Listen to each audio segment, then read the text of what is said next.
I'll be entirely honest, folks. I'm flat out absolutely terrified to talk about the subject of today's episode. We're going into an anime that isn't just a big one. This is considered by many to be a legendary series, one of the greats and a gateway into anime as a whole. One that, in many ways, shaped a generation just like how Dragon Ball and Sailor Moon did before that. And this is a series that is unlike many others, charting its own course throughout the stars. And now that I've watched it for the first time, I agree that there are few other anime that do what this series has done, particularly within the realms of science fiction. But I can't deny that I've got mixed feelings when it comes to the show that blends the style of noir, cyberpunk, western, and more, all being distilled into a series that is simply known as Cowboy Bebop. Hello ladies and gentlemen, I am your ever-friendly Pokeprof, and welcome back to Fascinating Fiction. Yeah, we're finally doing another anime series again, though it took me a little while to get around to that. Those who follow me know why, so I apologize about the wait. But this time is a little different.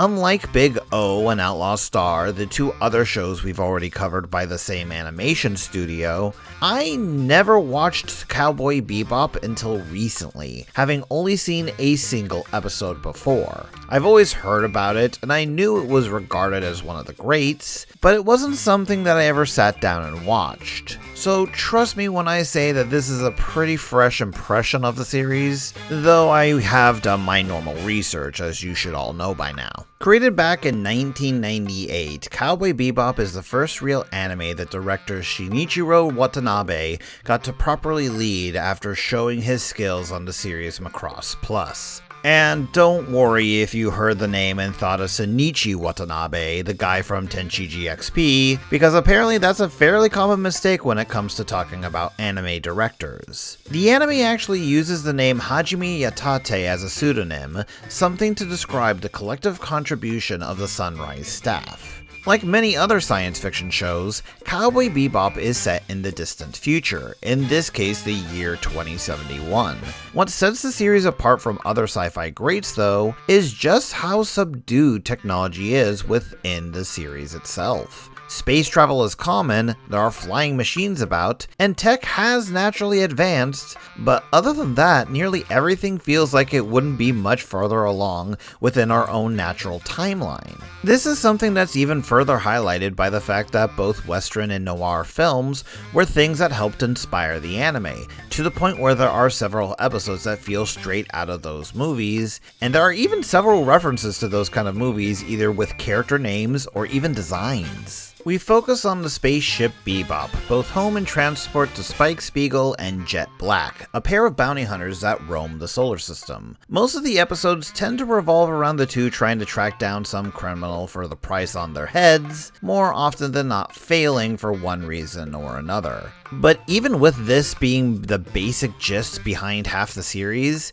it's never as straightforward as Spike or Jet chasing the bounty down. More often than not, the people thereafter are wanted for some particular reason, and that will often play into the episode itself. What's interesting to really keep in mind here is the fact that as bounty hunters, our main characters aren't really good or bad guys, and that's something that's shown in the first episode of Asteroid Blues, as they chase down a bounty that the police and a crime syndicate are also trying to get their hands on. It's a common element you'll see throughout the series, where the Bebop will occasionally take actions that might be considered criminal, but almost never something that would land them on the bounty boards themselves. The crew of the Bebop eventually grows throughout the series while also delving into the backstory of each of these characters, but it's not a straightforward explanation of who they are because of the anime's episodic format. Unless the episode itself is dealing with a character's past, most of them are standalone events that don't really contribute to a plot or further a particular narrative. Part of the reason for this is because the original design for Cowboy Bebop was to be a movie, and as such, Watanabe treated every single episode like its own small film, with points that could tell an overarching story, but otherwise the episodes themselves should have been able to stand alone. Think of them like you might think of some of the earlier James Bond films, stories that have the same characters, gadgets, and overall feel, with only the occasional movie actually being important to the growth or change of the narrative. You can see this in a way that it takes us halfway throughout the series before we get the entire cast together, and it's more of a allies of circumstance style of Bond these characters have than the found family you all know I love so much. Ein, a corgi that's been genetically modified to be a super intelligent data dog, joins up with the crew after being rescued by Spike. Faye, a con woman with a depth several planets big, has a back and forth with the Bebop throughout a number of episodes before she just kinda ends up living with them, though it often feels more like she's just crashing on their couch. And finally, Radical Edward, or just Ed for short, actually joins up with the crew by forcing her way into things. If you were to treat each and one of these episodes as their own little movies, it makes sense that we don't get much into their characters, instead focusing on the events going on around them. This does make the episodes in which we do get to focus on the history of the characters more impactful, and there are several full episodes that will dedicate themselves to either Spike, Jet, or Faye's past. In fact, when describing the show, it's often said that one of the major themes behind it is the inability to escape one's past, how eventually it will come to a head for these characters. And while that is true to an extent, I don't think it's entirely accurate. But we need to go through the characters' histories first for me to properly explain. As the level-headed member of the crew, Jet's probably the one who's most at peace with his past, as seen by the fact that we constantly run into old co-workers and allies from when he worked with the Intersolar System Police, but there are still a few old skeletons in his closet. The biggest one of them probably involves his old partner in the police, revealing that he worked with the syndicate they were trying to bust several years back. It's what resulted in Jet's cybernetic arm that he still has today, something that he could probably replace with the technology they've got now. The other bit of history involves an old love who left him for flawed reasons, detailing why he would never come back to a particular planet. Faye, by contrast, is the most dubious member of the group, but you really can't blame her that much with her history. The sole survivor of an accident, Faye lost all memories of her past and had to be cryogenically frozen until modern medicine progressed enough to save her. During this time, one of the major incidents in the show's history, the Hyperspace Gate accident, ended up destroying a major chunk of the moon and drove most humans off Earth or underground, leaving most information about Faye to be lost to time. The only thing that's still connected to her is millions in debt that she owes to the people who revived her. Faye spends most of the show wrestling with the fact that she doesn't know who she is and is never certain if she's wanting those memories or not. Spike, being the main character, is the one who gets the lion's share of the character backstory, while at the same time never being told straight enough that it gets spelled out for the audience. We know that he was once a member of the Red Dragon Syndicate, that he's got a rival named Vicious, and that he is or was in love with a woman named Julia. But it's never explicitly stated what the relations are, and we're left mostly up to background information and a little bit of guesswork to understand what's really going on. Basically, Vicious and Spike were once allies within the Syndicate, with Vicious having Julia as his lover. This changed as Spike and her got into a relationship that was eventually found out, with Julia being forced to kill Spike, but choosing to run away instead. The problem comes from the fact that a lot of this comes off as Cowboy Bebop trying to play off the whole sequence of events as more important than it really is. Vicious, or as I like to call him, Discount Sephiroth, tends to spout these phrases to promote just how important he and Spike are. Stuff like, "Only I can kill you," and calling Spike a ravenous beast. Every time we see this guy, he acts like he's the very center of the universe, and it's only natural for him to win. The only reason we take it even remotely seriously at times is because Spike does, usually waxing poetic about the fact that he's got one eye that only sees the past that's been stuck there ever since he lost his original one when he left the Syndicate. Which brings up the whole inability to escape the past bit again as one of the themes for Cowboy Bebop, but as I said before, I don't think that's entirely accurate. One of my initial thoughts about this anime's underlying theme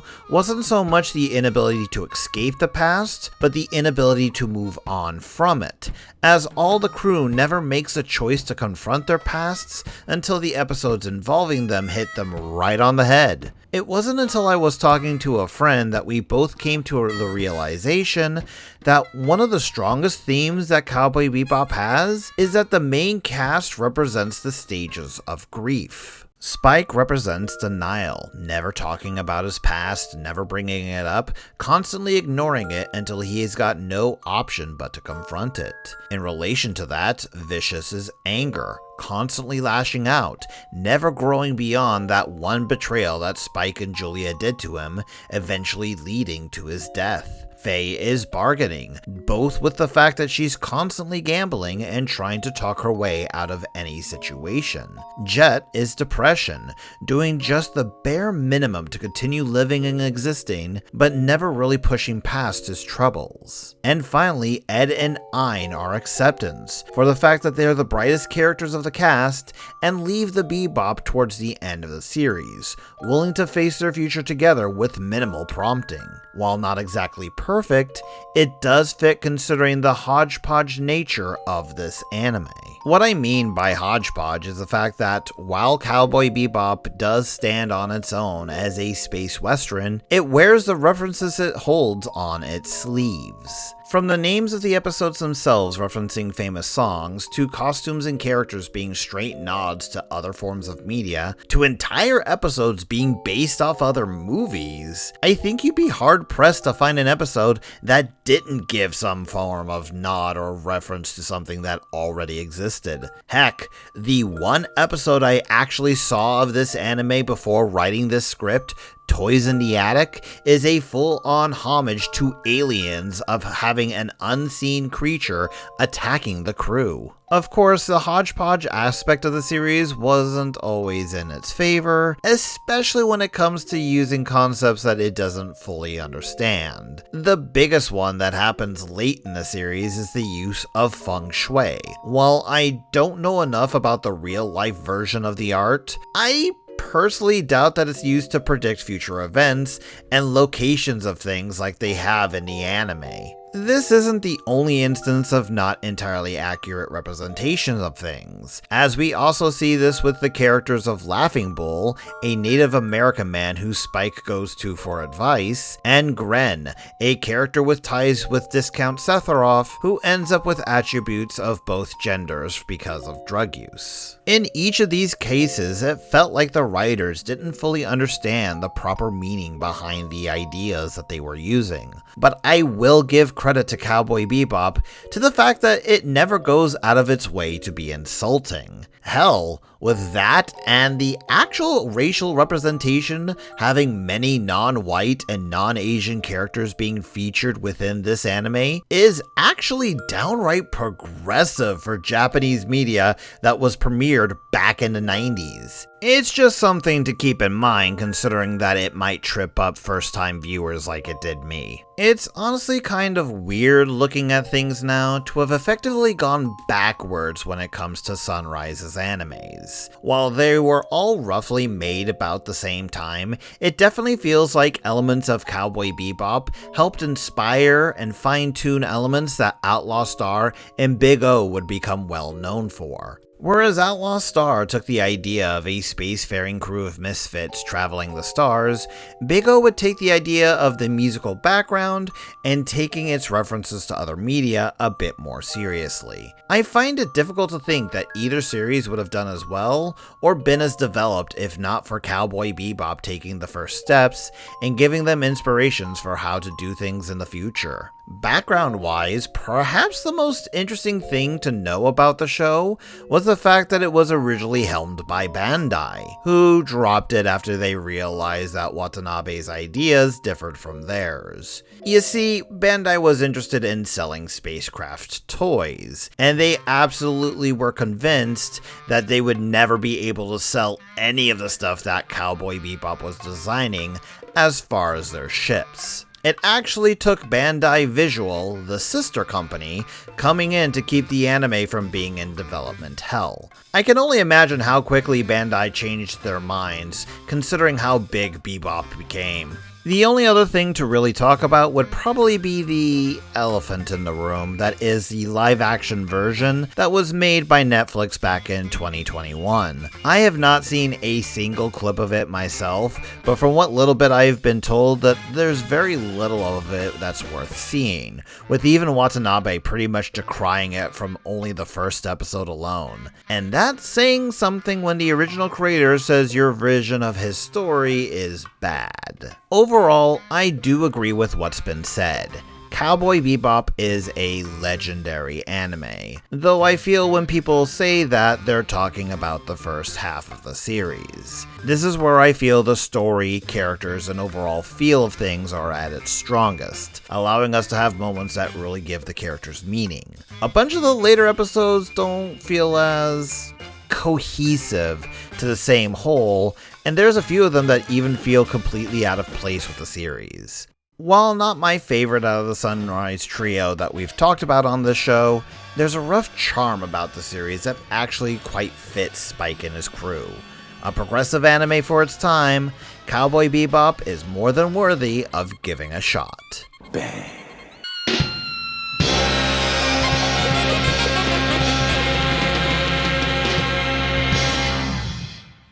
With all that said, I hope I've done a good job to entertain you, and I'll do my best to do so again in the future. Hopefully you'll follow along with my content by subscribing and doing all the other things that gives us YouTubers life. If you wish to support me a bit more, I do have a Patreon where you can get access to bonus content. But until next time, stay frosty.